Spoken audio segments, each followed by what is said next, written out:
The New Balance Fresh Foamx 1080 V13 looks and feels nothing like the V12. New Balance tweaked the Fresh Foamx in this to come up with something better, but with a little downside which I will mention as we go along. However, one thing that impressed me the most is that this is easily about the lightest max cushion daily trainer out there right now. It has a fractionally wider platform and a higher stack of 4 to 6 millimeters, yet it is a whopping 36 grams lighter than the previous version. I feel New Balance did a pretty nice job with this update. Have they struck a winner here? Watch on as we dive deeper into the specs, the text and performance of these shoes to know exactly what it's all about. At the end of this video, I will try to answer one question. If I want to buy only one shoe for the next year, one shoe that I will use to do almost all my running in for the next 1 year, all kinds of workouts, fast runs, slow runs, and everything in between, can this be it? I'll also drop a comment on where this shoe stands among peers in value for money ranking. So don't go away, stay with me as we get into the full details of these shoes. Hello people, it's your man Dr. CY the Running Doc. I'm here to help you make the best running shoe choices for the best running experience and at the best prices. I share my experiences to help other runners power their runs to the next level. I bought the 1080 V12 and barely ran in it, and most of it is because I needed the experience in order to review them. I found them a tad heavy and the response was too poor for me, so I could only do slow plodding runs in these shoes. So you can understand that I was not excited about the V13. However, after seeing several reviews, I decided to give them a try, and I must say that they have surprised me in a very nice way. Who doesn't like it when updates are indeed upgrades? I feel New Balance have now made a proper running shoe out of this model. My 1080 V12, I had to relegate it to a lifestyle shoe, but I reckon I'll be spending lots of quality time on the pavement in this. Let me summarize the changes to this new version. The first is that it has a softer foam. The Fresh Foamx here is softer than the Fresh Foamx in the V12. Also, the stack is higher here. They added 4 millimeters in the heel and 6 millimeters in the forefoot.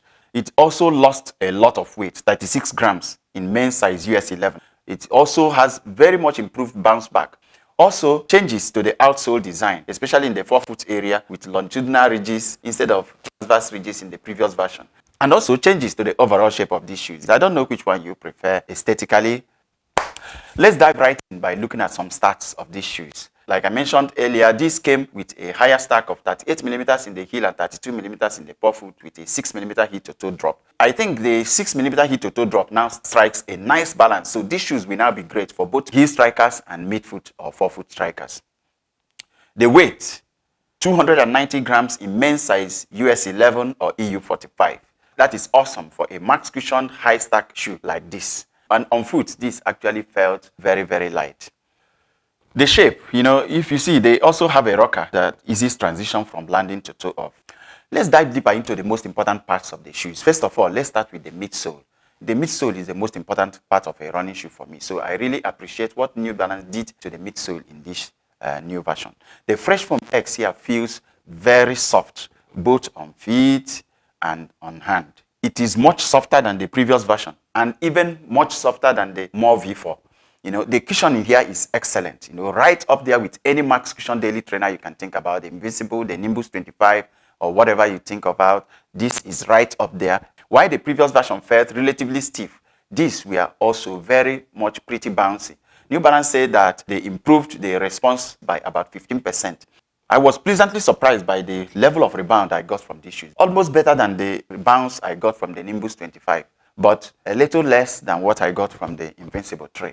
The response gave me a very lively run. I found the arch support to be just right.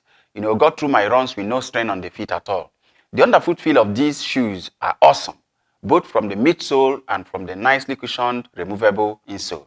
They offer no ground feel at all. They nicely cushioned my landing, saving my knees and ankles significant stress. At the end of my runs, the feet felt great. Next is the upper. Now, soft and mildly stretchy, it feels very nice around the feet. They are nicely supportive and very comfortable. Enough room in the toe box to give my toes ample freedom of movement without being extra. Gusseted tongue helped me to get a nice secure lockdown. Enough padding to give nice comfort beneath the laces and the front of the ankle. Nice padding along the collar and heel counter for a nice ankle comfort and support. Padded heel tab leans back to give comfort without impinging on the back of the ankle. The lacing system looks pretty solid.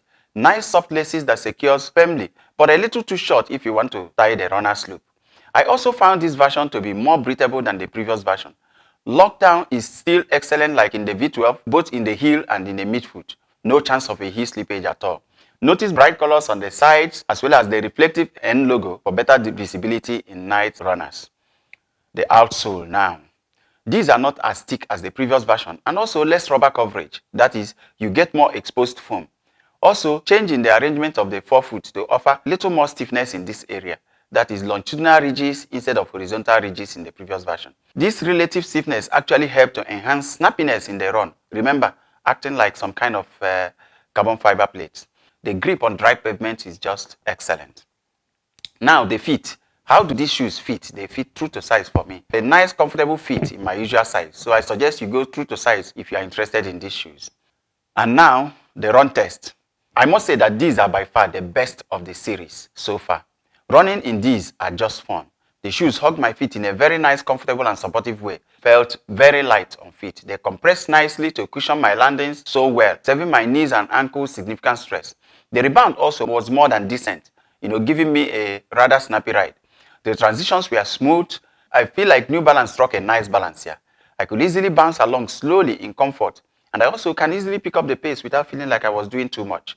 At the end of my runs, my feet felt great, with very short recovery times, which is what I crave as an over 50 runner. The only drawback is that the softness of the midsole made the shoe a little wobbly initially, but I got used to it and really enjoyed my runs. The wider platform also helped compensate stability-wise. The previous version is more stable for sure, but that is only a little misgiving out of a world of goodness. And if you have no stability issues, you have nothing to worry about. Overall, I would say that these are a great pair of shoes to run in. It checks most of the boxes in what a daily trainer should be. I barely run in my V12 except during run tests for reviews, but I know I will be spending quality time on the pavement in these. I feel these shoes will also make a nice casual wear. They are super comfortable and look good enough. I think New Balance can now truly say that if they only made one shoe, it will be the 1080.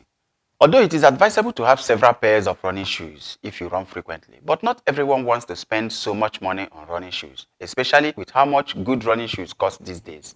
That brings us to the question I posed earlier. If I want to buy only one running shoe for 1 year, can this be it? In order to answer that question, I want to summarize what I crave in running shoes. Number 1, cushion. Number 2, response. Number 3, excellent lockdown. Number 4, good arch support. 5, comfort. 6, durability. 7, stability. And 8, looks. Now, as you can see, this checks all the boxes except instability. And since I have no problem in that area, my answer will be a big yes. If I have no other running shoes, this is a shoe I can see myself running in every day. And finally, the price. $165 in the US, 1,019 Saudi Riyal here in Saudi Arabia. Pretty steep if you ask me, especially here in Saudi Arabia. But I know the price will drop in a short while, especially here in Saudi Arabia, because this price is obscene. Some of the major competitors of this shoe will be the Invincible 3 from Nike, the Nimbus 25 from Asics, and the Forever Run Nitro from Puma. Now, they all offer same level of comfort as these shoes, but these have the advantage of being lighter than all the rest. Invincible 3 is more propulsive, but if you consider that it is 45 grams heavier, then of course, that will also cancel out any advantage you may have on propulsion.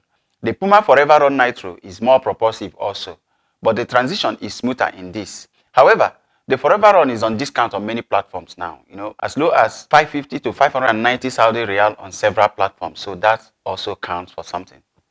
So guys, that's it about the New Balance 1080 V13. I hope I've been able to do justice to this review. Please drop a comment if you have used this shoe or intend to get them. Thanks for watching this. Don't forget to like the video, subscribe to the channel for more videos, and see you in the next one.